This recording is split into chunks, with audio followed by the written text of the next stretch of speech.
Hi everyone, you are in the case study regarding a disease called G6PD deficiency, which is a genetic inborn error of metabolism mostly frequently found. Let's see how biochemistry principles underlie this disease. G6PD is an enzyme standing for glucose 6-phosphate dehydrogenase. It is a key enzyme in pentose phosphate pathway known as PPP.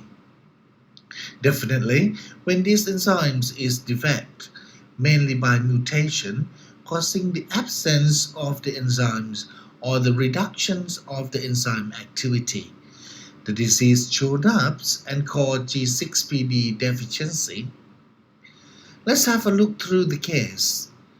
A 35-year-old male developed symptoms of pneumonia and prescribed by a special combination antibiotics called trimethoprim and sulfamethoxazole due to the allergy to the penicillin drug. After a few days of drug treatment of the pneumonia, he had jaundice and the blood test indicated low hematocrit, high reticulocyte count, and high bilirubin. His urine was red-brown. These symptoms indicated acute hemolysis after the infection and the drug treatments. How could this symptom occur even though he had been fined up to 35 years? This case study provides the biochemical aspect for the answer. Firstly, you need to understand the role of G6PD in PPP. To remind you from the lecture, the keystone intermediates from the PPP are NADPH for all types of non-proliferating cells. But in addition to the NADPH, ribose 5-phosphate are required for the proliferating cells. G6PD is the first step to oxidize glucose 6-phosphate into gluconolactone, generating NADPH.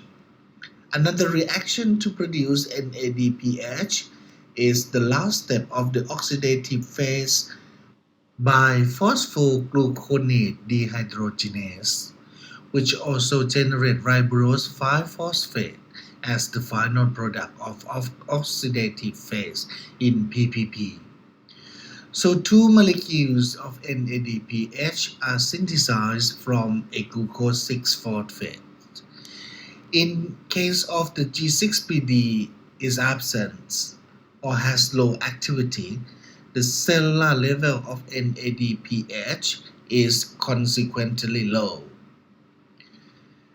NADPH has many functions, but one of the functions directly involved in the G6PD deficiency is to maintain oxidative status of the cells, so-called oxidative stress.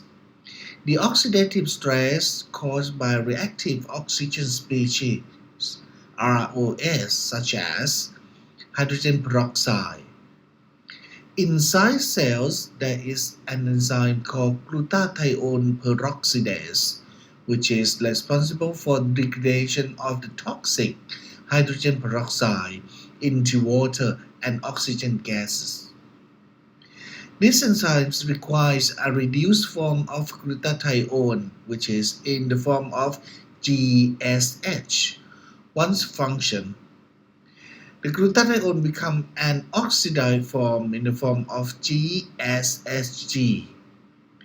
To convert the oxidized glutathione into the reduced form, glutathione reductase is required by incorporating the NADPH as a coenzyme.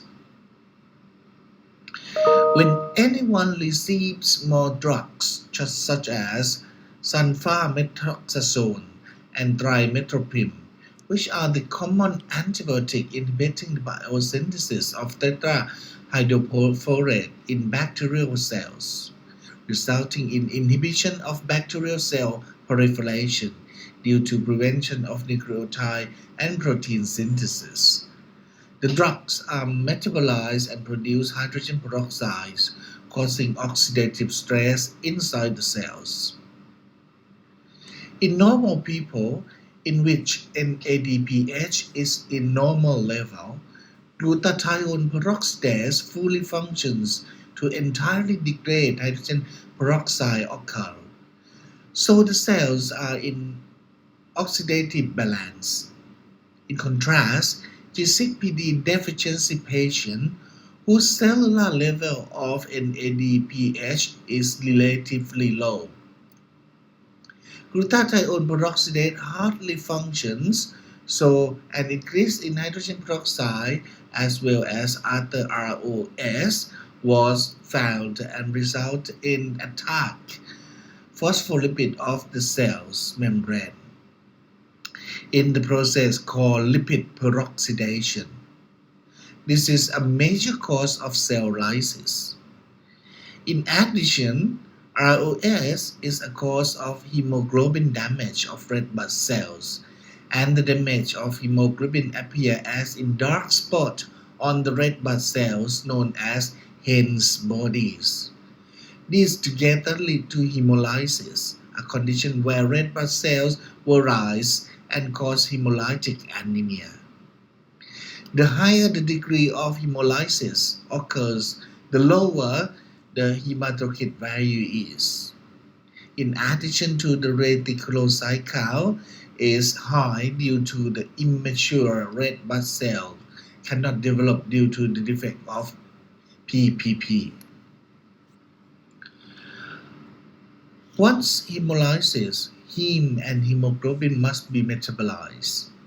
The high level of heme catabolism lead to inability of the liver to conjugate the bilirubin, a main product of heme catabolism. Free bilirubin is accumulated in the blood and deposited in most tissues. Due to the bilirubin color, the deposited tissue appears yellow, so the condition is called jaundice. Hemolytic anemia from G6PD deficiency is considered as intravascular hemolysis. As named, the red blood cell is lysed in the blood vessels and releasing a load of heme and hemoglobin. Therefore, serum and urine level of bilirubin and hemoglobin could be detected. In urine, it is called bilirubinuria and hemoglobinuria, respectively. In contrast, hemoglobinuria is not found in case of extravascular hemolysis, while the bilirubinuria persists in both cases. Hemoglobinuria is a major urine coloring factor resulting in red-brown colors or known as chorioline.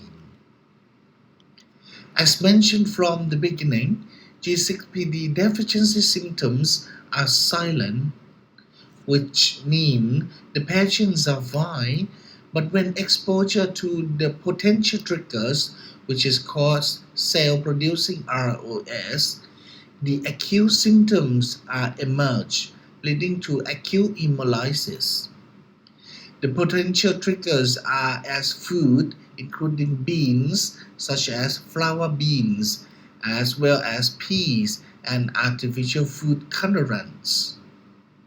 Certain drugs are antibiotic, especially sulfur drug, nitrofurantoin, and dapsone. Antimalarial drugs, including primaquine and painkiller, especially aspirin. Infection with certain viruses like hepatitis A, B, and C with bacteria such as typhoid fever and pneumonia is a trigger as well. However, too much stress on emotion could also lead to G6PD deficiency symptoms emergence in the patient as well. Lastly, Red blood cell is the observable organ in G6PD deficiency. However, it affects all cell types due to low NADPH derived from other pathways other than PPP.